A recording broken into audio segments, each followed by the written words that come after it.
Hello, and welcome to the first season of DigiFox Studios' new original podcast series, The Blood-Drawn Chronicles.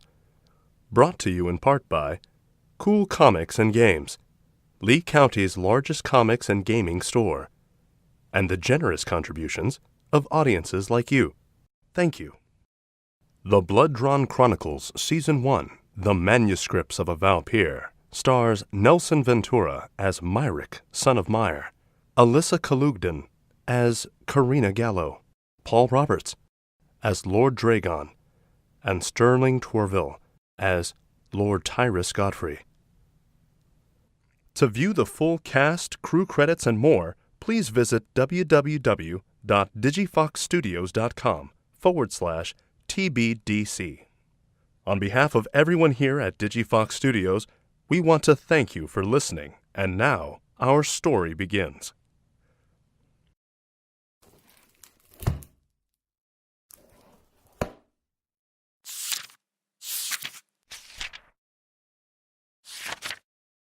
If you're reading this, I bestow a word of caution to those faint of heart.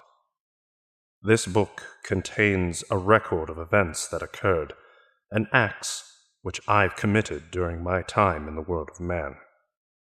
I am Myrick, son of Meyer, and these are the manuscripts of a Valpir.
You're awake. Good. Where am I? This chamber was built by my great-grandfather. He had an insatiable appetite for torturing people. He was quite talented at the art, really. Since its construction, this room has become somewhat of a playpen for the future lords of the house. You needn't worry, though. I do not plan to do to you what I have done to your friend on the table over there. Bazim. You turned him into a shriveled corpse. I fed my hunger and my curiosity, Mr. Myrick. He betrayed me to you, and yet you still killed him. On the contrary, your friend had no control over his actions. He was but a mere puppet when he stabbed you in the back. Your music box. It comes in handy when dealing with humans. However, it has no effect on us vampires. How did you know we were here? I have you to thank for that. Your scent is remarkably potent. I sensed you from all the way outside the castle. You gave off the scent of a vampire, but much, much stronger. I've never had the honor of meeting someone whose scent was so rich. You're an intriguing creature, Mr. Myrick. I must say, I've never quite encountered a vampire of your manner before. Skin and hair as white as the wings of an angel, but eyes as red as the demons of hell. I am left to wonder if I should be rid of you. Are you some sort of freak of nature, an abomination? Or perhaps you belong to one of the 7 families? You must tell me, how is it your body wasn't burned by a silver stake? It pierced your heart, Yet you did not turn into a cindered corpse. Instead, your body pried the nail out and started healing, even with your mind unconscious. Not to mention you walked into my castle in broad daylight, so I'll ask you, sir, who are you? I thought Bazim had satisfied both your hunger and your curiosity. Yes, the human's blood did supply me many answers about you and your journey to my castle. Through his eyes, I noticed you appeared human. Why would you mask yourself with such an illusion? This is all wrong. What do you mean? I came here to ask you the questions, not the other way around. You are in no position to question me. Need I remind you, you are currently a prisoner in my house. Very well. I accept that at the present moment I am in the mercy of your house. For that, I will allow you to ask me 3 questions, to which I shall answer truthfully, after which point you will answer all of mine. And what happens if I don't? Do not force me to answer that, for I shall be bound to keep my word, and you shall have only 2 questions remaining.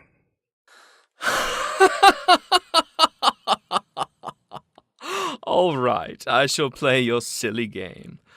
But before we start, I should let you know, those chains which bind you are made of special kind of reinforced steel. Not even a vampire has the strength to break free. You may proceed with your questions. As you wish. For my first question, I should really like to know just who you are. I am Myrick, son of Count Meyer of House M. House M? I'm not entirely sure I've ever heard of a House M. What an unusual surname. It's not a surname. If you feel the need to identify me with such, you may call me Myrick, son of Meyer. Very well, Myrick, son of Meyer. Tell me, where are you from? I can tell you that I'm not from this world. I have come here in search of another like myself. When I find him, I shall return with him to my world, and we shall never be seen here again. Who? His name is Count Theophilus. I know no vampire by that name. How unfortunate for you. But Now, I believe it's my turn. what do you want? I've heard many humans tell tales of the vicious creature known as the vampire. They say you move as quick as lightning. They say you're horned creatures of the night, as strong as 20 men. You can drain a man's body of blood in a matter of seconds. They say that you resemble the devil himself, who birthed you from the pits of hell. I thought perhaps the stories were true, but here I stand, my first encounter with a vampire. Yet no horns, no foul creature, just a man with yellow eyes and a few sharp teeth. I'm going to release you, and when I do, you are going to answer every question I have. For your own sake, vampire. I know you're fast. Do not run. I know you're strong. Do not fight. To put it simply, answering my questions is your best hope of survival. Oh! Edmund D'Artes was your prisoner in this very room, wasn't he? What do you care about Edmund D'Artes? Was not this Count Diophilus your concern?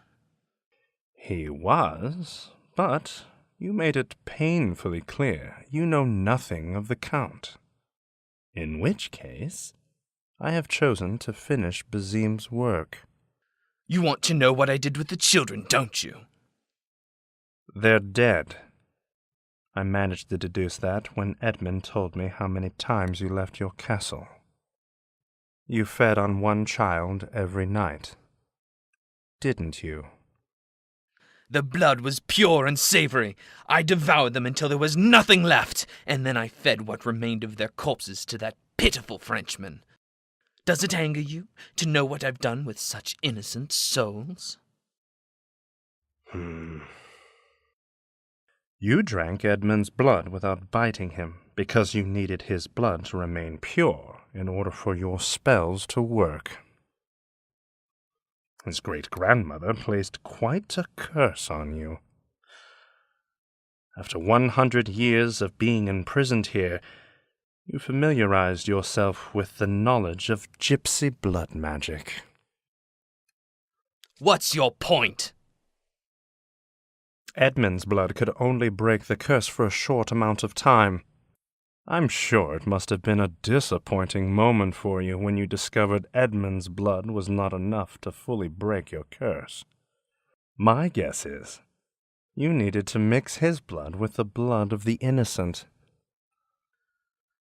Good for you.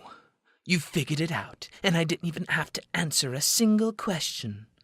A spell known as the Ahala Atoai would in fact cure me of my curse. It required the blood of the person who cursed you, and 7 pure-souled sacrifices. I had to do more than simply drink their blood. I also had to eat their hearts. Edmund escaped your prison. He escaped this house, or at least he thought he did. I must say, Mr. Myrick, you're quite the inspector. You're right. I did release Edmund. I released him because the spells no longer required his blood. And after everything I went through, because of his great-grandmother, I was not about to give him the honor of being my meal. Don't act all high and mighty, Tyrus Godfrey. You didn't do it because draining him was beneath you. You did it because you were afraid draining his blood in that way would renew your curse once more. After 100 years, I wouldn't blame you for being so superstitious. What more do you want from me? I know you won't kill me. It is against vampire law to murder a trueborn without the permission of one of the 7. The vampire tribunal would have your head.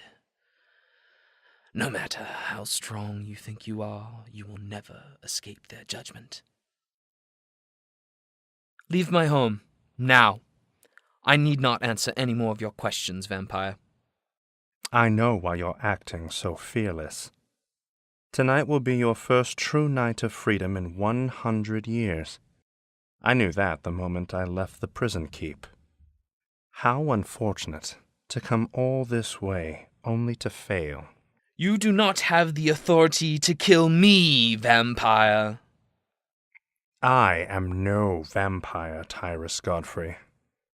I am a Valpir. Wait! I know someone who can help you find your vampire. Her name is Camille Valentine. She's a brothel keeper in Paris, France. If you let me live, I will take you to her. Please, you can't do this! I walked away from Godfrey's torture chamber, leaving Bazim's corpse behind. Should his loved ones have the courage to venture here, they will find what's left of him. Bazim was a good man. I wrongfully accused him. By the laws of House M, I have made amends for my judgment by ridding this town of its vampire problem. Though I was stabbed in the heart, the true heartfelt pain I endured was when Tyrus Godfrey confessed what he did to those innocent children. It's one thing to feed, it's quite another to mutilate the innocent. At that moment my decision was made. The law of House M is clear on the matter. Blood for blood. A life for a life. I leave Castle Godfrey with the music box used to control Bazim. It bears some sort of symbol embossed in gold. Perhaps this Camilla Valentine of Paris, France, will be able to tell me the significance of this marking.